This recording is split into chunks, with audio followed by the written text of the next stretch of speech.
សូមជម្រាបសួរសូមស្វាគមន៍មកកាន់ Channel Knowledge Cambodia 100K ថ្ងៃនេះនាងខ្ញុំមកបរិយាយអំពីអត្ថប្រយោជន៍របស់ទឹកសណ្តែកសៀងជាការពិតណាស់ខាងក្រោមនេះគឺជាព័ត៌មានលម្អិតអំពីអត្ថប្រយោជន៍ទឹកសណ្តែកសៀងរួមទាំងចំណុចដែលត្រូវយកចិត្តទុកដាក់និងរបៀបផឹកឲ្យបានត្រឹមត្រូវ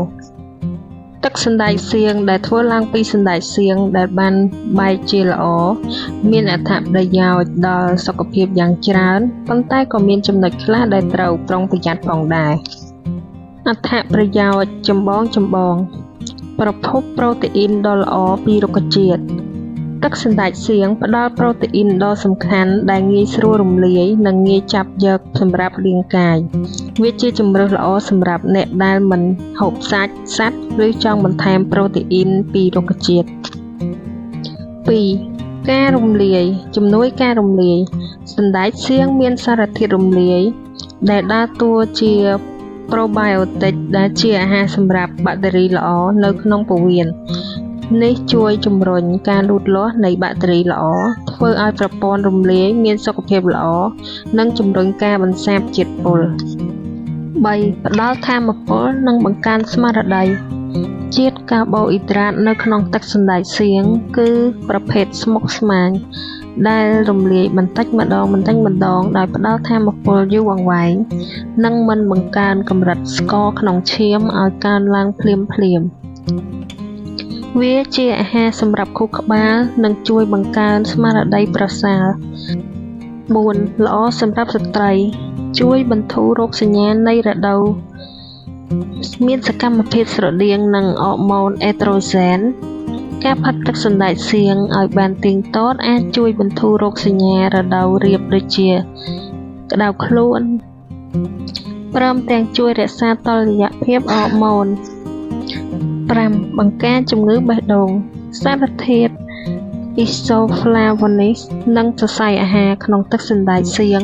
អាចជួយកាត់បន្ថយកូឡេស្តេរ៉ុលអាក្រក់និងគ្លីសេរីនៅក្នុងឈាមដែលជាកត្តាដឹកនាំទៅរកជំងឺបេះដូង 6. ប្រឆាំងនឹងជាតិអុកស៊ីតកម្មសណ្តែកសៀងមានវីតាមីន E និងសារធាតុ Flavonoid ដែលជាអង់ទីអុកស៊ីដង់ជួយតស៊ូនឹងមេរោគសេរីកាត់បន្ថយការខូចខាតកោសិកានិងបង្ការជំងឺរ៉ាំរ៉ៃចំណុចដែលត្រូវយកចិត្តទុកដាក់ការធ្វើឲ្យបែកជាតិការរំលាយសណ្តែកសៀងមិនទាន់បែកជាតិឲ្យបានល្អឬចម្អិនមិនទាន់ឆ្អិនអាចមានជាតិពុលធម្មជាតិដូចជា Trypsin inhibitor និង hemagglutinin ដែលអាចប៉ះពាល់ដល់ការរំលាយប្រូតេអ៊ីននិងបណ្ដាលឲ្យមានរាគចង្អោរនិងឈឺពោះដូច្នេះត្រូវប្រាកដថាសណ្តែកសៀងត្រូវបានបែងជាតិយូរនិងចម្អិនឆ្អិនសព្វមុនពេលយកទៅធ្វើជាទឹកបរិមាណកាបូអ៊ីដ្រាតទឹកសណ្តែកសៀងមានកាបូអ៊ីដ្រាតដូច្នេះមិនគួរផឹកច្រើនពេក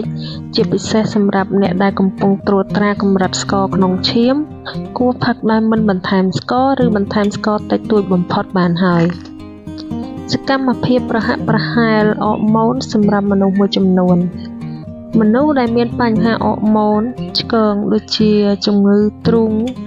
មានដុំឬបញ្ហាត្រីកោណក្រោមអរម៉ូនគួរពិគ្រោះជាមួយគ្រូពេទ្យមុនពេលផឹកទឹកសណ្តែកសៀងឲ្យបានទៀងទាត់ដោយសារតែសារធាតុ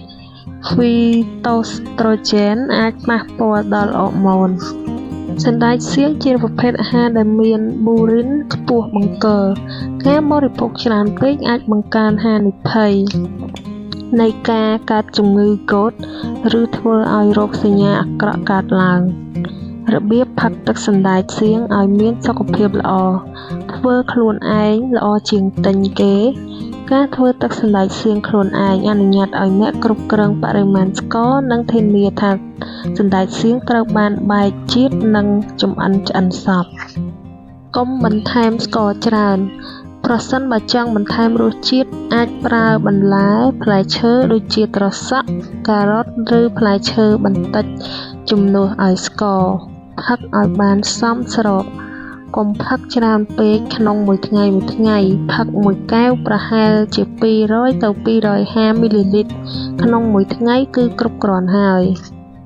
ជ្រើសរើសប្រភពដែលអាចទុកចិត្តបានប្រសិនបើទិញត្រូវជ្រើសរើសម៉ាកដែលមានគុណភាពនិងមានស្ករតិចសេចក្តីសន្និដ្ឋានទឹកសណ្តែកសៀងគឺជាភេសជ្ជៈដ៏ល្អសម្រាប់សុខភាពលើកលែងតែអ្នកដែលមានបញ្ហាសុខភាពពិសេសខ្លះការផឹកវាឲ្យបានត្រឹមត្រូវនិងសមស្របអាចទទួលបានអត្ថប្រយោជន៍ពីវាដោយកាត់បន្ថយហានិភ័យដែលអាចកើតមានសូមអរគុណបងប្អូនសម្រាប់ការតាមដានស្ដាប់តាំងពីដើមដល់ចប់ប្រសិនជាបងប្អូនចូលចិត្តសូមជួយចុច Subscribe រួចចុចសញ្ញាកណ្ដឹងដើម្បីទទួលបានវីដេអូថ្មីៗសូមអរគុណ